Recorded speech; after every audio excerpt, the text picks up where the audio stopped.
NCERT class हमारी चल रही है। जो लोग एनसीईआरटी फाउंडेशन ज्वाइन करना चाहते हैं वो ज्वाइन कर सकते हैं और उसकी फीस भी बहुत कम रखी गई है। ऑनलाइन 3000 रुपया है, 3 महीने का कोर्स है, मात्र 1000 रुपये महीना हुआ। फाउंडेशन कोर्स के रूप में एनसीईआरटी का इम्पोर्टेंस बहुत ज़्यादा है, लेकिन आप इसको हल्के से ना लें जो 6ठी क्लास का है। हमने जो ये आपके सामने सोशल साइंस द अर्थ और हैबिटेट, ये देखिए यहाँ लिखा है क्लास 6 का है। ये आप सोचेंगे अरे साहब क्लास 6 की चीज़ पढ़ा रहे हैं। जब आप क्लास 6 में थे तब तो कुछ पढ़े नहीं, ना टीचर पढ़ाया ना आप पढ़ना चाहे। और यूपीएससी आईएएस कलेक्टर बनने के लिए, आपको एसडीएम बनने के लिए जो है इसी पढ़ाई को पढ़ना पड़ता है। और आप इसको अंडर एस्टिमेट पक्का कर देते हैं।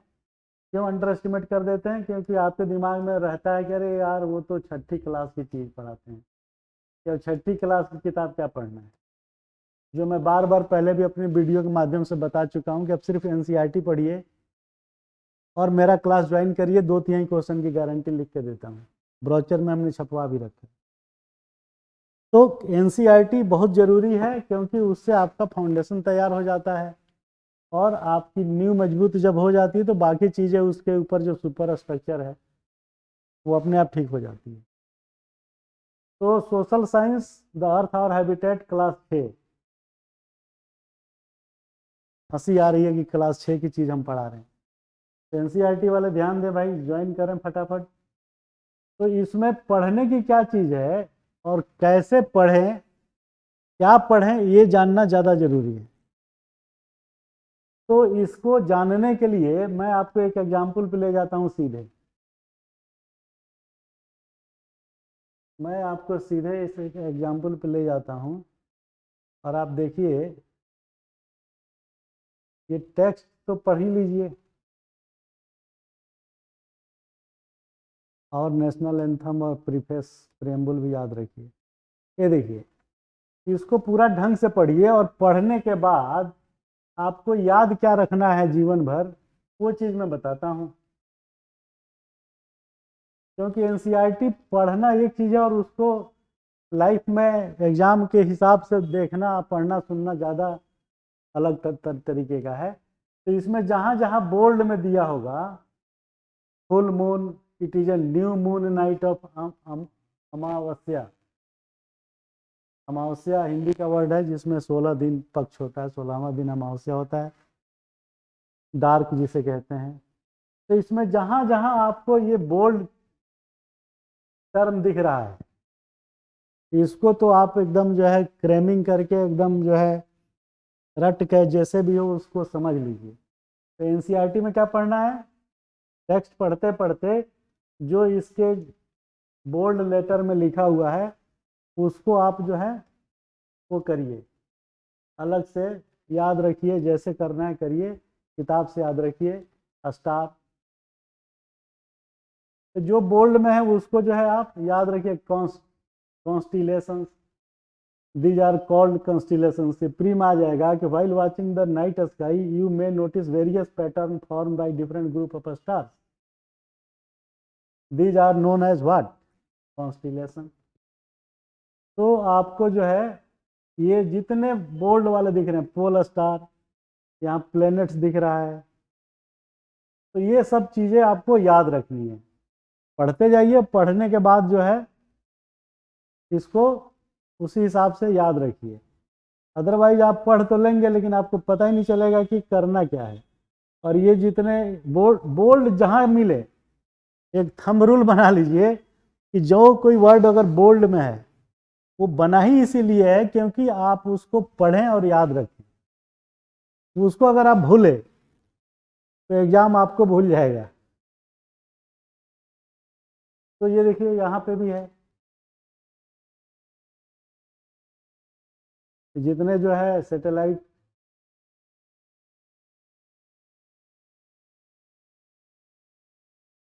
ये देखिए सन, प्लेनेट।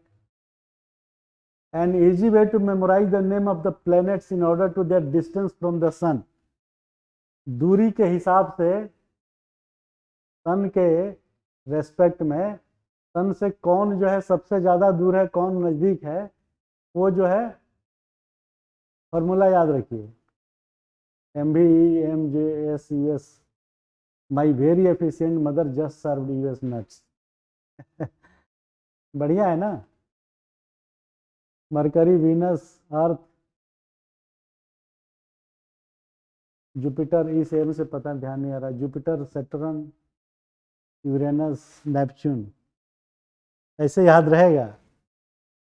और उसके बाद आ गया ये अर्थ, ये देखिए, the earth is the third nearest planet to the sun in size, it is the fifth largest planet, it is slightly flattened at the poles, that is why its shape is described as a geoid। आपको पूछेगा geoid क्या है और इसका जो है वो डाल देगा मीनिंग। तो जितने उस टाइप के हैं आप इसको रट लीजिए, जो समझना है समझ लीजिए। It is slightly flattened at the pole, हल्की झुकी हुई है ना, 23.5 डिग्री झुकी है ना, हल्की सी टिल्ट है ना, गोल ग्लोब आपने देखा होगा ऐसे नहीं रहता, ऐसे रहता, तो उसको जियोइड कहते हैं। Geoid means an earth like shape. तो कहने का मतलब यह है कि क्या पढ़ेंगे वो मैं बता रहा हूँ, बाकी तो किताब में है ही। हमारे यहाँ ज्वाइन कर लीजिए, NCERT बैच चालू है, आप उसका फ़ायदा उठाइए, मात्र 3000 रुपये पे ऑनलाइन। ये देखिए मेट्रॉइड्स, उसके बाद ये गैलेक्सी आ गया, मिल्की वे, अब आ गया काम की चीज़ और ज़्यादा। तो कृपा करके वो सब शब्दों को ध्यान जब आप रख लेंगे तो उसका इस्तेमाल करना भी सीखेंगे। कहाँ? जहाँ पे उसकी ज़रूरत महसूस होगी, और कुछ ऐसे परिप्रेक्ष्य में जो मेंस में अगर क्वेश्चन आता है गैलेक्सी पे, मिल्की वे पे, तो उसमें काम आएगा। और इसका जो एक्सरसाइज करने के लिए जो आंसर द फॉलोइंग क्वेश्चंस दिया है, इसको आप जरूर करें, प्रैक्टिस करें, उसका आंसर राइटिंग करें। उससे दो फायदा होगा कि एक्सप्रेशन कैपेसिटी आपकी बढ़ेगी और आपका आंसर लिखने की जो क्षमता है, जो तरीका है, वो सुधरेगा। तो देखिए, how does a planet differ from A star, why is earth called a unique planet. और ये क्वेश्चंस को आप लिखें जरूर फाउंडेशन वालों के लिए। बाकी ये जो दिख रहा है नीचे आपका मल्टीपल चॉइस, ये भी आप याद रखें। उसके बाद फिल इन द ब्लैंक्स पे आए, ये जरूर याद रखें। तो आपको जो एक्सरसाइज बताया हमने, उस एक्सरसाइज के पूरा करना है। पहला ज़्यादा ज़रूरी है, दूसरा भी ज़रूरी है, और ये तीसरा फिल इन द ब्लैंक्स। तो अब आपको मैं समझाने का ये प्रयास किया कि NCERT पढ़नी कैसे है और उसमें से कौन सी चीज़ याद रखनी है जीवन भर एग्जाम पास होने तक, और उसका एक्सरसाइज कैसे करना है जो इसके एक्सरसाइज में दिया हुआ है। तो ये 3 तरीके हैं जो NCERT को पढ़ने के लिए पर्याप्त हैं, और उसके बिना आपका काम चलेगा नहीं। तो हमारे यहाँ NCERT का क्लास चल रहा है, ज्वाइन कर लीजिए, मात्र 3000 रुपये पे ऑनलाइन। तो आगे एक चैप्टर और आपको दिखाता हूँ, ग्लोब, लेटीट्यूड एंड लॉन्गिट्यूड। पूरा एग्जाम बीत गया, आदमी को अक्षांश और देशांतर, लेटीट्यूड और लॉन्गिट्यूड ही नहीं समझ में आया। इसमें भी सेम थ्योरी, जितने जो लिखे हुए हैं बोल्ड में सबको आप याद रखिए, समझिए। और उस ट्रॉपिक ऑफ कैंसर देखिए, 23.5 degree north in the northern hemisphere, tropic of Capricorn 23.5 degree south Arctic Antarctic. तो आप जितने बोल्ड हैं उसको फोकस करिए, और उसको फोकस करने के बाद आप जो है एक्सरसाइज जरूर करिए। तो ये हमारा बताने का तरीका था कि कैसे पढ़ें, क्या पढ़ें, कितना पढ़ें, और उसको कहाँ इस्तेमाल करें। क्लियर है? तो 2-4 मिनट बाद दूसरे क्लास को लेके आते हैं। तब तक आप प्रीसा IAS का ऐप जो है डाउनलोड करिए और उसको जो है पेड और फ्री कोर्सेज का एंजॉय करिए। हमारी टेस्ट सीरीज जो UPSC और BPSC की 12 तारीख से, और टेस्ट सीरीज UPSC 14 तारीख से ला रहे हैं, उसको आप एक्सेस करें, उसी ऐप में दिया हुआ है, और अपनी सफलता के लिए जो है फाउंडेशन तैयार करके एग्ज़ाम में जाए। Thank you very much.